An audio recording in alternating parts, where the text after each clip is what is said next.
ലക്ഷദ്വീപ് തീരത്ത് നിന്ന് കാണാതായ കാലാവസ്ഥാ നിരീക്ഷണ യന്ത്രത്തിനായി കടലിൽ വ്യാപക തെരച്ചിൽ. കോസ്റ്റൽ പോലീസും കോസ്റ്റ് ഗാർഡുമാണ് തെരച്ചിലിന് നേതൃത്വം നൽകുന്നത്.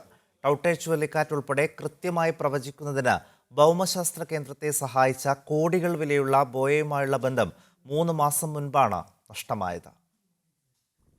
കടലിൽ ഒഴുകി നടക്കുന്ന ബോയ താനൂരിൽ നിന്ന് കടലിൽ പോയ മത്സ്യത്തൊഴിലാളികളുടെ ശ്രദ്ധയിലാണ് ആദ്യം പെട്ടത്. ഇവർ ബോയയുടെ ദൃശ്യങ്ങൾ സാമൂഹ്യ മാധ്യമം വഴി പങ്കുവച്ചു. ഇതോടെയാണ് കാണാതായ ബോയയെക്കുറിച്ച് അധികൃതർക്ക് വിവരം ലഭിക്കുന്നത്.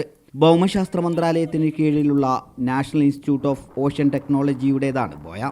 ലക്ഷദ്വീപിനോടടുത്ത് ആഴക്കടലിലായിരുന്നു സ്ഥാപിച്ചിരുന്നത്.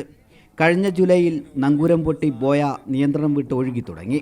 പിന്നീട് സിഗ്നൽ നഷ്ടപ്പെട്ടതോടെ ബോയയെ ട്രാക്ക് ചെയ്യാൻ സാധിക്കാതെയായി. കാറ്റിൻ്റെ വേഗം, ദിശ, സമുദ്രനിരപ്പ്, വായുസമ്മർദ്ദം, അന്തരീക്ഷ താപനില അടക്കമുള്ള വിവരങ്ങളാണ് ബോയ ലഭ്യമാക്കുന്നത്. ഇങ്ങനെ 1 വർഷത്തോളമായി ശേഖരിച്ച വിവരങ്ങൾ ഈ ബോയയിലുണ്ട്. കാലാവസ്ഥ പഠനത്തിൻ്റെ ആവശ്യമായിട്ടുള്ള ഒരു ബോയാണ് നമ്മുടെ ഇപ്പം നഷ്ടപ്പെട്ടത്. കഴിഞ്ഞ ജൂലൈ പോയതാണ്.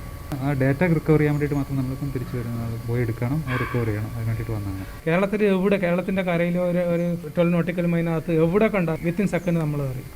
അറിയാൻ നമ്മൾ ബാക്കിയിലെ കരക്കൊക്കെ എത്തിക്കുന്ന സഹായം നമ്മൾ ചെയ്തു.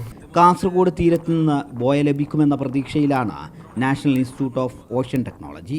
കണ്ടുകിട്ടുന്ന മത്സ്യത്തൊഴിലാളികൾ ബോയയെ കെട്ടിവലിച്ചു കൊണ്ടുവരണമെന്നും ഇതിനുള്ള പൂർണ്ണ ചിലവ് സ്ഥാപനം വഹിക്കുമെന്നും NIOT അധികൃതർ അറിയിച്ചു.